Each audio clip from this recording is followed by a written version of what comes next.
Hey there, Grumpy Old Fart here. I did a video a couple of weeks ago. It just came out here recently called Homebrewed Spells, and it struck me that many players and even dungeon masters don't realize how versatile some of the spells that they have are, and they read over what the spell does, that they don't really understand about how they can be reversed. A lot of spells can be reversed. Many spells listed in the books, by being able to be reversed, it makes the spells a lot more, what's the word I'm looking for, a lot more useful. Very, very useful. All it takes is a bit of inspiration and careful reading of the descriptions to figure out all kinds of non-standard uses for various spells. But even more so, there are many spells that, because they're reversible, it adds whole new dimensions to the list of possibilities for these spells. A quick scan of the spells listed in the AD&D Player's Handbook yields dozens of reversible spells.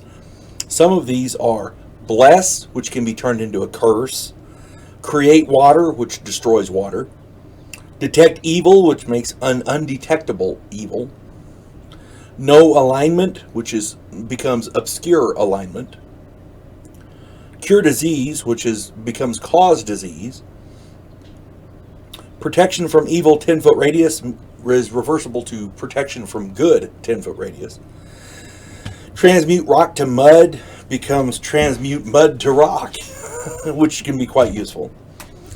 There are many more, all across the different classes. All you have to do is read the spells. Some of the most useful reverse spells actually add to the combat capabilities of certain casters, specifically clerics and druids. Wizards have a lot of offensive potential. I consider them the artillery pieces of the unit. They're so useful. Clerics are the healers, right? Everybody knows that. Well, clerics can also deal some significant damage. They can wear armor. They can wield heavy weapons like maces and different other items. Druids the same way. But when you reverse some of their spells, they can be quite nasty too. There are a variety of cure spells, such as Cure Light Wounds, Cure Serious Wounds, Cure Critical Wounds, and the Heal spell, all of which are reversible to Cause. Cause Light Wounds does a D8 damage, just by touch. Cause Serious Wounds does 2d8 plus 1, just with a touch. Cause Critical Wounds does 3d8 plus 3 damage with just a touch. And for a frame of reference, a battle axe is listed as a d8. So yeah, at first level, a cleric can touch somebody and do as much damage as a battle axe. I don't care who you are, that's impressive. The reverse of the heal spell is called Harm, and that one is really devastating. You got a bad guy with 500 hit points, guess what? He gets touched by this with a Harm spell. He now has 1d4 hit points. The heal spell cures everything except for 1d4 hit points. The Harm spell takes everything away except for 1d4 hit points. It's the reverse, and it's brilliant. Even if they now slay, they have a spell called Raise Dead. Clerics have a spell called Raise Dead. Oh, and by the way, the Harm spell also inflicts a disease. So yeah, it's quite nasty. The reverse of the spell Raise Dead is called Slay Living. The Slay Living kills the target dead, unless they make a savings throw. But even if they do, the target still takes damage equal to a Cause Serious Wounds spell. So you hit them with the Slay Living, they get a savings throw. If they fail, they die. If they make it, they take 2d8 plus 1 damage. So they can still take 17 points of damage from that. That's nasty. I don't care who you are. That is nasty. And there's a lot of stuff about these that a lot of DMs don't care for. In other words, let me explain. According to the book, good clerics may be limited by the use of these reverse spells, unless the situation is dire. Now, a lot of DMs read that as in, unless you're evil, you can't do it.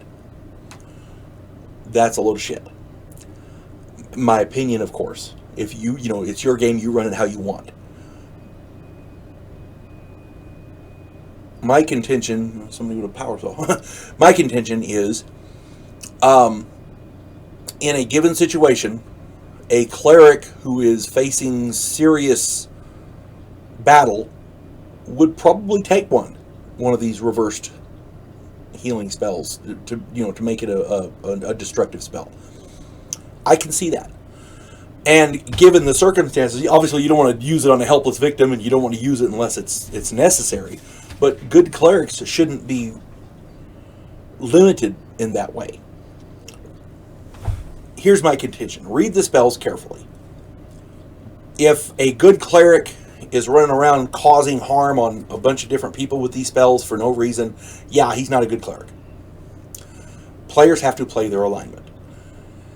If you're in a dire situation and you got 10 bad guys coming down, they're going to kill you, self-preservation will kick in, and you're going to do what you got to do to survive. I'm okay with that. That's how I run my games.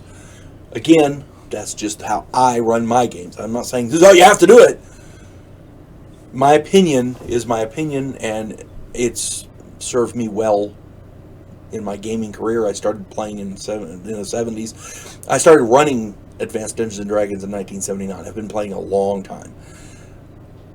What I do works for me, and this is just advice. If you get the opportunity, read through the spells thoroughly, look at the reversed sections, the different spells that can be reversed, read them carefully, and make sure you understand them. And then in your game, you can run it however you want. You folks have a good day. God bless one and all.